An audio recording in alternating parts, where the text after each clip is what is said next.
Before the video starts, guys, if you enjoy this channel, then check out some of our other videos and please remember to subscribe and hit the notification bell so you know every time we're uploading.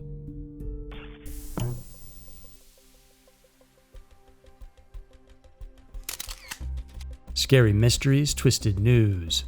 American airline pilot's triple murder case. An elderly killer's convicted. Terrifying cases of true crimes and strange events. Every week, Twisted News dives into two mysterious and scary cases currently happening in our world. This week, we'll tackle the intriguing case of an ex-pilot accused of murdering 3 people and the disturbing development on the Wyoming murders that had gone cold for decades. Get ready for Scary Mysteries, Twisted News. Number 1. Pilot's triple murder case. Lady Luck is a fickle mistress. She can be the sweetest angel granting you your utmost wishes, or she can be the cruelest devil dealing you the ugliest hand. The 2 people in this story suffered a fate that they didn't deserve, and their luck found them at the wrong place at the wrong time. This tragic tale of misfortune began all the way back in 2012. In a court hearing, a woman named Joan Harmon filed a complaint of domestic violence against her then-husband, Christian Kit Martin. The former Army major got off the hook when the judge rejected the case for lack of evidence. Harmon sought refuge with a couple of friends named Calvin and Pam Phillips. The mother said in a later interview that the couple were like her family. Sometime after that, yet another incident of abuse allegedly took place. And this time, the woman called 911 to report what happened. The Phillips then came to grab her from her estranged husband's home. As Harmon was about to gather her belongings, she and Mr. Phillips stumbled upon some objects that should not have been there. They found a military computer and discs with labels that read secret. Surprised with the discovery, they decided to keep the items. Their plan was to turn them in to the proper authorities, as they strongly believed that Martin, even though he was a high-ranking military official, shouldn't be in possession of those things. Harmon and Phillips went to the FBI to turn over the computer and the discs.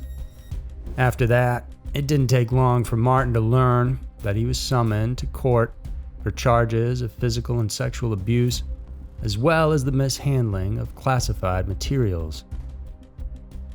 Flustered by what his ex-wife and friend did behind his back, the accused retaliated by hiring private investigators himself in 2015. He instructed them to speak with the ones involved and record their conversations, and some of the statements they made plunged the matter into further confusion and intrigue. When asked about the rumors of them having an extramarital affair, Phillips gave a non-defensive answer, while Harmon outrightly denied the accusation. And yet, upon further investigations, they found some questionable aspects in the woman's past. Apparently, the court records indicated that while Joan was actually with Martin, she was also married to another man. In another part of the conversation, the private detective asked Phillips about Harmon's claims of abuse. The man surprisingly denied hearing any of them, yet he still promised he would testify in court against Christian. Unfortunately, though, he wasn't able to do so, because on November 19, 2015, just 2 weeks before the court-martial hearing, Phillips was found dead inside his home at 443 South Main Street in Pembroke, Kentucky.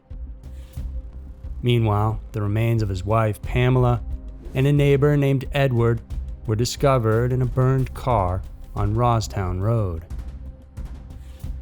A day later, the Christian County authorities sent a SWAT team to raid the home of the Army major. He was detained by military investigators on suspicion of killing the 3, but was freed afterwards when the charges were dropped.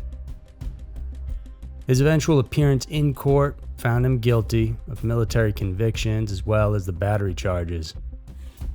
He was dismissed from the force after 30 years of service and was sentenced to just 90 days in jail. Following his release, he went on to work as a pilot for a subsidiary of American Airlines. Martin's life went on, but what he didn't know was that prosecutors were slowly building a solid case against him. They believed he had the motive to kill Phillips because the victim was about to testify against him in court. It also helped that they found a shell casing at the crime scene, and ballistics tests confirmed it to have been fired from the same gun that the accused kept in a safe. And so finally, on May 10, 2019, Martin, who was still in his pilot's uniform, was arrested at Louisville Muhammad Ali International Airport in Jefferson County, Kentucky. The incident drew national attention owing to the fact that his lengthy trial was being streamed live on TV. The details revealed about the crime couldn't be more horrifying.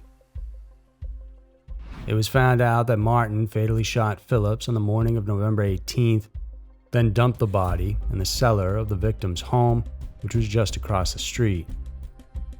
He allegedly tried to burn the remains, but was unsuccessful. The next day, the shooter returned to the house, and there found Pam and the neighbor. Martin shot them both in the head, instantly killing them. Recently, in June of 2021, a Christian County Circuit judge found Martin guilty of 3 murders, arson, burglary, and tampering of evidence.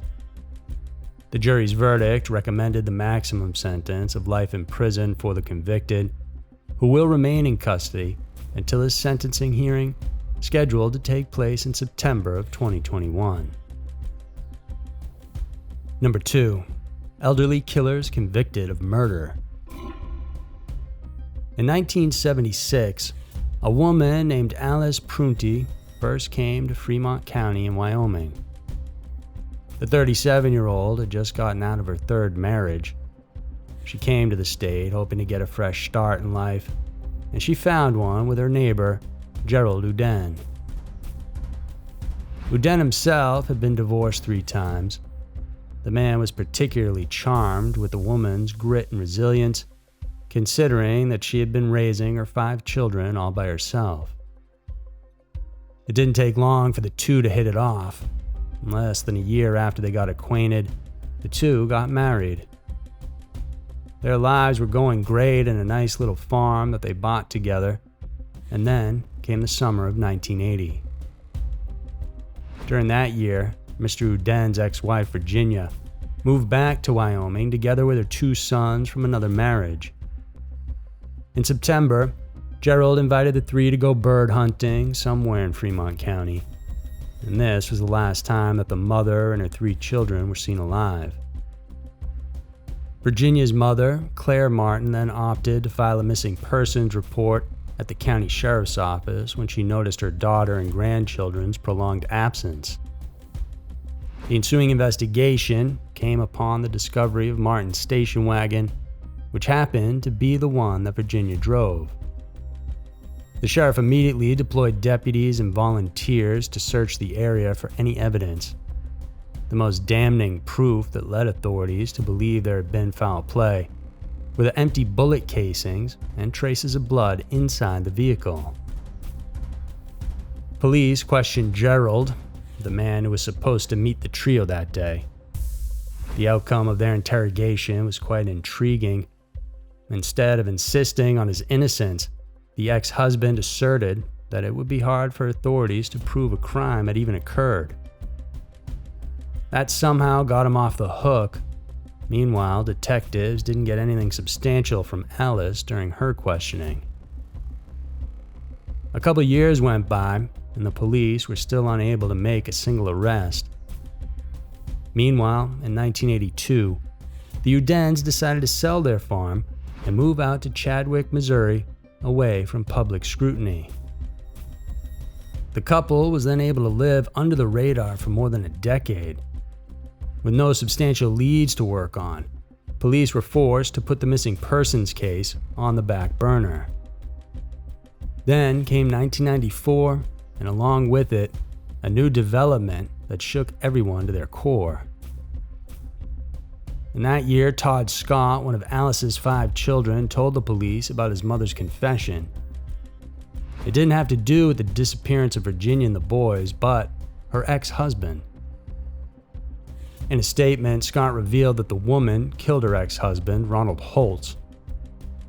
The two met in a psychiatric hospital where the woman worked as a healthcare giver.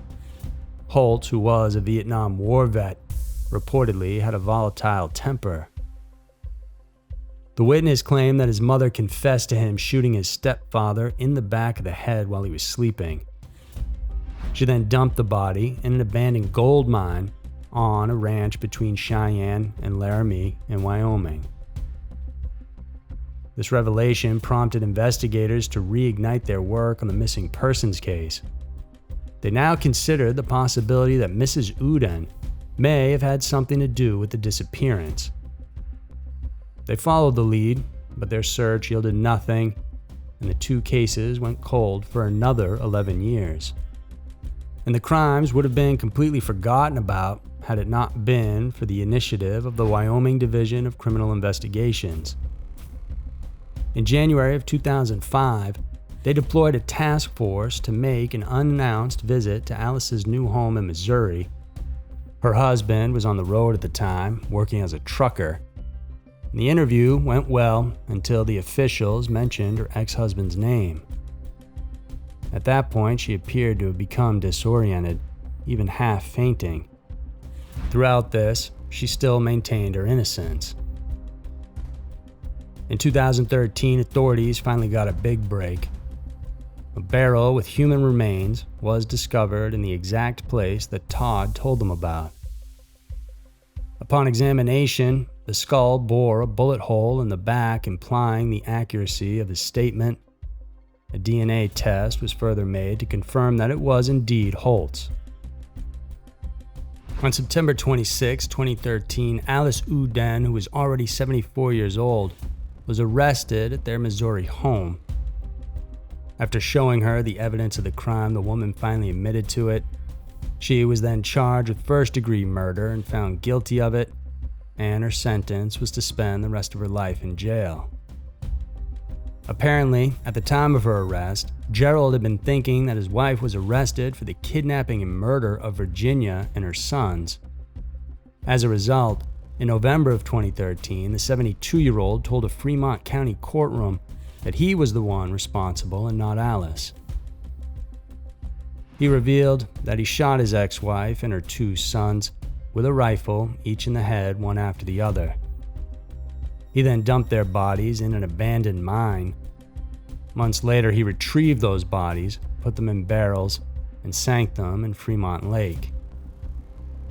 When asked why he did it, he simply said that he didn't want to pay the child support of around $150 a month. Ultimately, he received 3 life sentences after his conviction. In June of 2019, after having served 5 years of her term, Alice succumbed to chronic health issues and died at Regional West Medical Center in Nebraska.